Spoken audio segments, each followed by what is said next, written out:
আসসালামু আলাইকুম। আমি টাকা সত্যি আপনাদের এই মাদ্রাসায় কতজন লোক, কতজন আছে ছাত্র?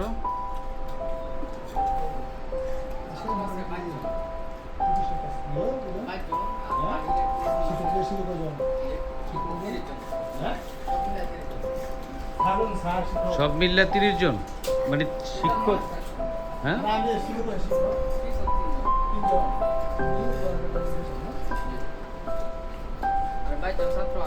ছাত্র আছে আজকে তো শুক্রবার তো বন্ধ তো হ্যাঁ এই যে তোমার একজন ডোনার সবাই তো এতিম না? সবাই এতিম নাকি?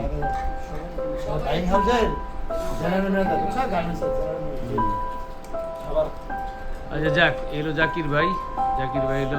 বা সামনে দেখেছি জাকির ভাই যেহেতু এলাকার গণ্যমান্য ব্যক্তি, আমার ভাই। আর হলো আপনাদের বলেন তো কতজন আছে?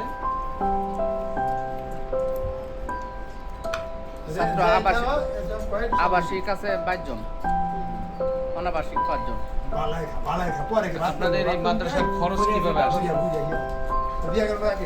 মাদ্রাসার খরচ এই এলাকাবাসীরা উনি হচ্ছে মানে আজকে কয়দিন জয়েন করছে তো, আমরা আর তো হচ্ছে এবার কোনো বড় হুজুর জানো উনি বাড়ি গেছে।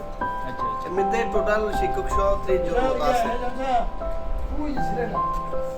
তো মোটামুটি আপনাদের মাসে কি কিরকম খরচ লাগে? খরচ মোটামুটি ভালোই লাগে। অনেকজনের দান করে আর কি, অনেক কিছু দেয়। কেউ চাউল দেয়, কেউ 50,000 দেয়, মুরগি দেয়, যে যেরকম দেয় আর কি, আল্লাহ চালায়। আচ্ছা যাক, আমার এটা যাক একটু ভিডিও করলাম। এটা আমার উদ্দেশ্য হলো, আমার বন্ধু বান্ধব আছে অনেক, যারা মাদ্রাসায় অনেক কিছু দেয় মাঝে মাঝে।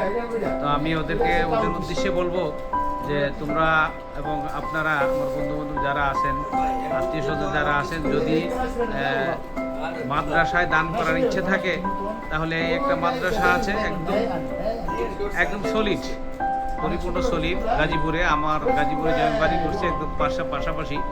তো যদি কেউ তোমরা এই ব্যাপারে উৎসাহী হও দান করার পিছনে, তাহলে আমার সাথে যোগাযোগ করো। আর আসতে চাইলে গাজীপুরে আমার সাথে এই মাদ্রাসা আসতে পারো। আসলে হয়তো অনেক কিছু দেখা যাবে।